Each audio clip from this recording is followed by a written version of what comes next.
All right. All right, it's showtime. We are live. This is the voice and the face of Dr. Olabintan. I'm the CEO and co-founder of Livingspring Family Medical Center in Mansfield, Texas, where we help our patients live long and well because we believe the quality of life is just as important as the quantity of life. Try to fix my hair a little bit. Okay. Today we're going to be having topics in line with what we're about. And the topic today is Doc, I'm pregnant. What should I expect at my OB visit? And for those of you who are watching for the first time, please hashtag live if you're watching live, and then hashtag replay if you're watching replay. But one of this, the reason why we're having this conversation is because as a primary care doctor, sometimes I'm the one who we confirm that, yay, you're pregnant, woohoo, and then we talk, referring you to your OB-GYN to, start your prenatal care, and so I get a lot of questions. What should I expect? What should I do? And so we thought that this would be a good topic to discuss. And I'm very excited and honored to have Dr. Kenosha Gleaton join us. She's backstage. And if you're watching live, please give her a warm welcome in the chat. And of course, if you have guests that could use this topic, kindly tag them in the comment section or just forward this link to them. So I'm going to bring her on and we'll go right ahead. Okay. All right, Dr. Kenosha, are you ready? Yes. All Hello. right.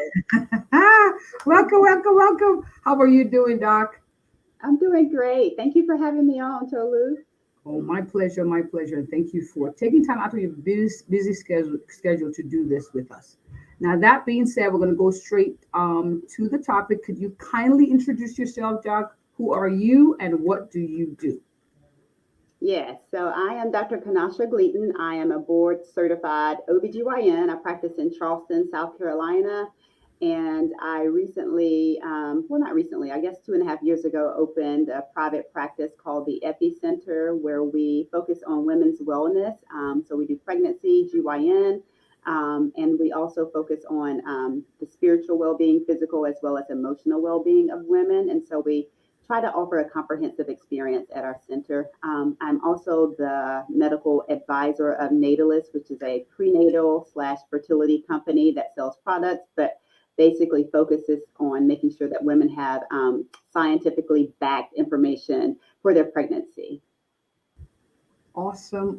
I love what you do. I love that you do all the things. Doc, inquiring minds want to know, why do you do what you do? Is there a story behind why you chose to go into this field? It was actually Tolu by default because I knew for sure from the age I was 8, from the age of 8, actually, that I was going to be the world's best pediatrician. And I loved playing with kids as a child. But I realized that when I went to medical school, playing with kids and treating sick kids was a lot different. So I quickly realized that I didn't enjoy the element of not being able to understand what was always wrong, because kids often, when they're really sick, they can't really tell you exactly what's wrong. I also did not like having two patients, because you're treating the child as well as the parent. When you are in pediatrics. Now I also treat two patients, right? I'm treating the fetus and the mom, but the fetus can't talk, so I can kind of be okay without having to communicate with the fetus and just focus on the mom. So That is so funny. I went to med school thinking peds too, but then doing the rotations, they would bite, they would kick, and I'm like, it's not like play with a kid. It's different. Oh my goodness, that's so funny. I get sick and I get scared, so I don't want all that. Yeah. All right. I knew you were going to downplay some of your achievements, but I got to say, Dr. Gleaton, you've done quite a lot. I'm impressed with your passion, that you love to serve. I love that you've traveled. You worked in South Africa, you worked in Costa Rica, and you're big about women's care.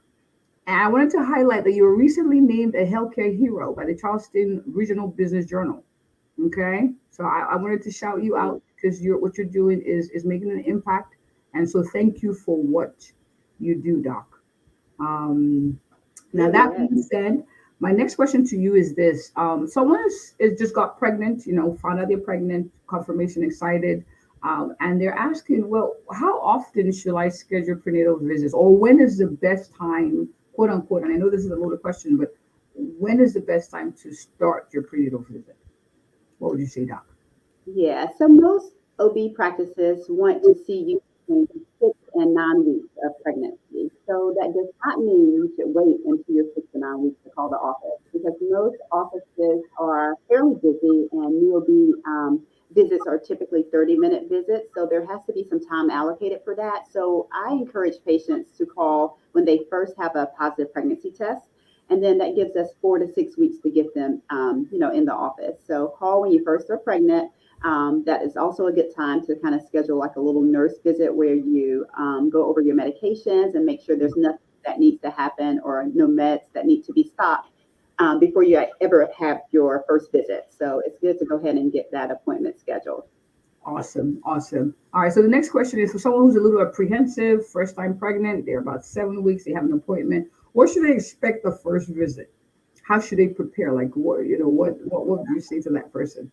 Yeah, I try to encourage patients not to stress about the first visit. I have patients who come and they have a list like this long. They want to ask everything from who's going to be in the delivery room to postpartum depression, things that we really have a long time to kind of go through and tease out and kind of dissect further. But that first visit is supposed to be so exciting. Like, this is often the first time you're seeing your baby, you're getting your ultrasound, usually a family member is there, a support person, and it's just really an exciting time. And we want to focus on actually establishing the viability of the pregnancy, just making sure that the baby looks good. We're establishing your due date and making sure that all those things are well aligned. And so at the end of the day, you shouldn't stress about it. You can certainly come in with a few questions pertaining to, like, first trimester things, but you're going to be seeing your OBGYN a ton. Sometimes I see my patients more than I see my husband, right? So you see us a lot. And so you're going to have lots of time. And so just take it all in, be present in the moment, enjoy seeing your baby, and just understanding that if you chose a reputable OBGYN, which most of us are board certified and reputable, they are going to make sure that all those things need to happen and those check boxes are checked. Okay. Awesome. So now we talked about, coming early as soon as pregnancy test is confirmed, so you can have time to plan those visits. But what tests and screenings are typically done during your prenatal visits? Yep. So we like to break these down by trimester, Tolu. So in the first trimester, of course, we want to get the panel of new OB blood work. And this basically is testing for things that typically don't change. So we're testing your blood type, and we're checking to make sure that you don't have antibodies in your blood. And we're checking for infectious diseases such as hepatitis and syphilis and HIV. And we're checking for vaccination status, whether you've been vaccinated and your rubella and things like that. So there's a lot of, like, probably about 9 to 10 labs that go along with the prenatal panel. Depending upon your history, if you have a history of other chronic illnesses, we might check other things such as protein in your urine. We might check your thyroid, your vitamin D status. But basically at that first prenatal visit, we often get just basic prenatal labs. And then a little towards the end or further into the first trimester, we do genetic screening of the fetus, and this is optional. However, we do recommend if you're over 35 to get that testing, just so that we can ensure you that there's not a higher risk of a genetic abnormality. That's also known as, I call it the GG test, because it's genetics and gender, and most people just know about the gender, so they're wanting to know the gender. And amazingly, you can find out that gender test as early as 9 weeks. So that's basically the composite of the 12-week visit or the first trimester screening. Then later in screening, we do screen for more things that are not baseline, but more related to pregnancy-induced conditions. So we screen for gestational hypertension, and that's just high blood pressure in pregnancy. We screen for gestational diabetes. So anything that has gestational in it, that means pregnancy-induced. So we screen for gestational diabetes. We screen for anemia, so pregnancy-induced anemia. We can often see that, and it's usually related to iron deficiency. So those are things that are screened for later. And then as you are near term and nearing delivery, one of the main tests we screen for is group B strep. And that's just basically a bacteria that can affect the delivery of the infant. And if you screen positive, we just give you a simple antibiotic in your IV once you're in labor. Okay, so essentially quite a couple of tests to do depending on what trimester you're in. And essentially you need blood tests, urine tests. So some people get a little apprehensive about blood draws, but yes, you'll be required to do some blood tests just to make sure that you and baby are doing well. Now, For the person who's asking, well, am I going to get like ultrasound so I can see the baby every time I come? I've had patients ask that, like I would like to see the baby, make sure the baby is okay. What would you say? What would you say to that, doc? Yeah, there are certain indications for ultrasounds, and we try to follow strict policies in terms of that. But a standard pregnancy, a standard low risk pregnancy, will receive an ultrasound the first visit to confirm the pregnancy and the due date. And then typically you will get a genetic ultrasound at about 12 weeks, so at the end of the first trimester. And then you'll get an anatomy ultrasound at 20 weeks, which is about 5 months of pregnancy. And that is like an hour-long ultrasound that is basically a surveillance of all the anatomic systems of the baby. So you want to make sure that the heart and the brain and the kidneys, all those things look like they're functioning and they are present and, functioning as they should. And then, so those are the three standard ultrasounds that almost every pregnant lady will get. And then afterwards, if you have high risk conditions, such as the baby's growing too big or too small, or you develop diabetes or high blood pressure, or your placenta has an abnormality. So there are various high risk conditions that will cause you to get growth ultrasounds after the 20-week anatomy ultrasound. But if everything is perfect, typically that 20-week anatomy ultrasound is the last one, unless you have an indication. Okay. Now, what are your thoughts about preparation for? You mentioned something earlier. I'm going to ask this question. You mentioned that sometimes people are inquiring about who would be there for my delivery, and I kind of want us to touch on this because, like, how do you help patients adjust their expectations with that? Because we know that delivery can happen anytime. And how do you kind of coach your patients to prepare for whoever is going to deliver that baby? So are you saying who's going to deliver the baby or who can Deliver the baby? Because that's one of the, you brought it up earlier, and it's off topic, but I wanted to address it because a lot of times, even having conversations with patients, they're like, I want to see the doctor who I saw deliver my baby. Is that something that, sometimes that's not realistic. And I've had to have some of those tough conversations with patients and say, you could deliver at 2 a.m., you could deliver at 2 p.m. It's hard to tell when, but there's a team at work to make sure whatever time you deliver that you're good. How do you prep your patients for that? Yeah, I think it's important to set the proper expectations early in pregnancy. So it's all about proper expectations. And so I learned early as a young doctor not to make promises because often you cannot keep those promises and then you ultimately let the patient down. And so I think most doctors, in the United States, in terms of their call coverage, that information is available early on. And I think there are different models. So basically, I tell patients to choose a practice that has a model that is aligned with your birthing goals, right? So if you absolutely know that you want one physician or one midwife to deliver your baby, then you should probably choose a practice that has like those limitations. And usually, if you choose a practice that has one or two doctors, they are limiting the amount of OB patients that they accept so that they can try to be present for all of those deliveries. But if you choose a practice where there are 5 to 10 to 15 doctors, then that's going to be a call rotation. And that allows doctors to have more time off from the hospital. However, it's not all that often that you will be guaranteed to get your doctor unless you schedule an induction, which sometimes still can end up being a different doctor. So it just depends on that call rotation or that schedule. So I think you have to determine what's most important to you. And at the end of the day, I tell patients that I want to be available for you, but I only want to be at my best. So you don't want me if I'm sleep deprived and I've been up for 72 hours because I'm more mistake prone. And I think all humans are at that point. And so I think patients get a better understanding of that. And then I also help patients understand that during the labor process, you do not need your doctor there the entire time, right? If you're a low risk pregnancy, things are going well and your baby looks good, then often doctors elect to come at the most important part of that pushing and delivering phase. And that allows them to be present for multiple deliveries and multiple patients. And so I think that's important to understand as well. Thank you for breaking that down. It's very, very helpful. You want a well-rested OB to deliver you, whoever that person is going to be. And so it takes a team approach when you're, being seen throughout your pregnancy. And you can, I like how you explain find a practice that aligns with your goals and preferences, but understand the benefit of both, Right. both systems. So awesome, awesome. Now, my next question is this. I have patients who ask, well, now I'm pregnant, and every bottle I see on the when I go for to buy like a medication, Tylenol, I have a headache, says, "Oh, if you're pregnant, do not use." What do you typically say, generally speaking, to patients who are pregnant who are like, "Well, I can't call you for everything. I had a little cough. Are there things I could take? My back hurts a little bit from the stretching from pregnancy. Are there things I could take?" What would you say to that, doc?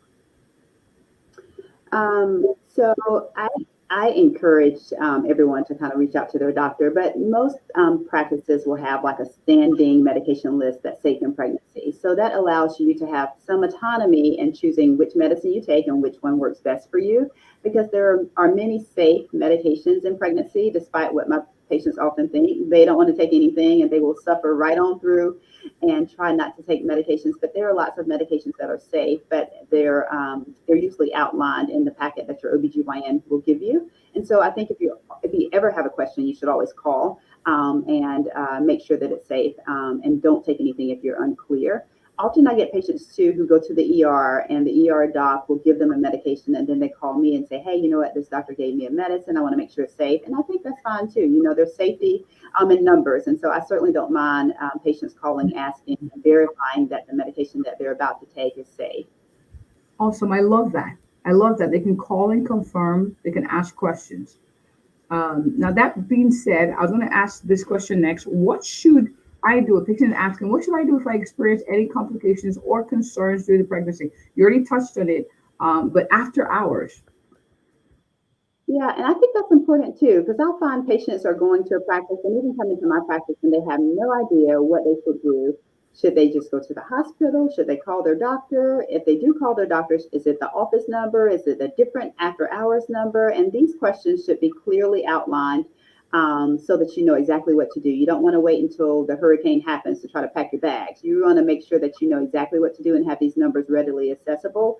I will say that I think most practices keep the number the same so that if at any point you call that one number, you're going to get either the office or after hours and you don't have to remember two numbers. And so I think that's important. But also just kind of knowing how your doctor operates and how your practice operates. Do they want you, many hospitals have like an an OBGYN or an OBER, or an emergency department for pregnant women. It's just for pregnant women. And if you have any after hours and emergency situation, you can just go there and they will treat you and they will inform your doctor. So many patients just go directly to the OBER, but most doctors are happy to kind of take those phone calls at night as well and help guide and help you determine if you should go to the OBER. So just kind of figure out what is the policy for your practice so that you know what to do when you need it. Okay. Awesome. And now my last question will be this. What do you tell patients to expect, like for those who are closer to delivery?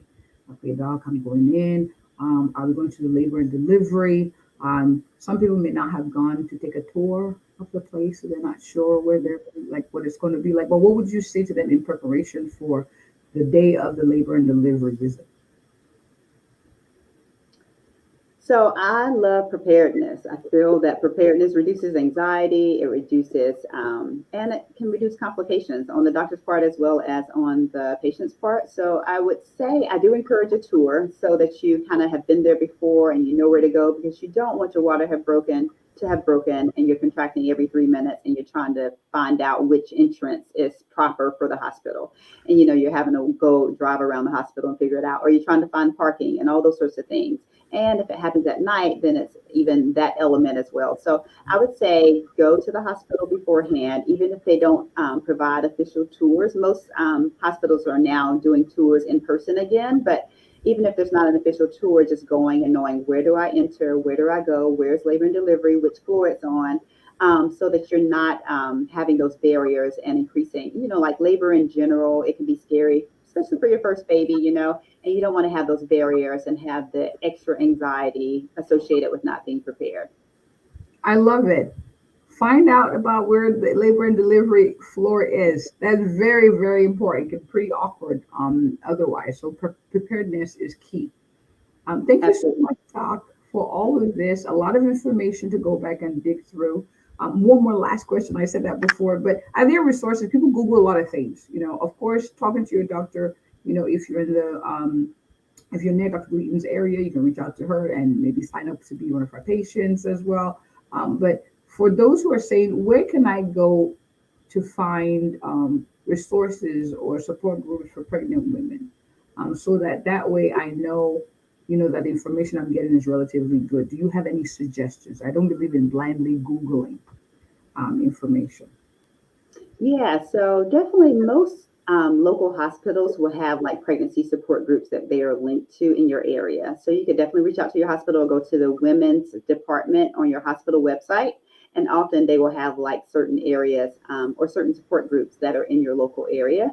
I know often too, the La Leche League, they are breastfeeding organization that also has like prenatal and postnatal support groups as well. Many doula organizations also have those. And then if I could, I would recommend, if you have the availability, to go to a OBGYN practice that has a centering program. So centering for me is very important because it's the only mode of prenatal care that we know that has reduced bad outcomes. So we have reduced like just in general maternal morbidity and mortality in terms of postpartum depression rates are lower, the suicide rates are lower, preterm birth is lower, low birth weight is lower, breastfeeding rates are higher, patient satisfaction is higher. So it is a wonderful program where you basically already have a support group built into your prenatal care. So these women come, and instead of meeting the doctor or the provider one-on-one, they go to, basically it takes the care out of the closed exam room and it brings it into an open circle where you're paired with about 5 other pregnant women who share the due date, the same due date or the due month. And you guys go through your pregnancy journey together. So that becomes your tribe. And so certainly those women have better support. So their outcomes are better simply because they have like a girlfriend or a tribe to call on when they have questions or concerns. I love that. Yeah, it's great. I love that. I love that.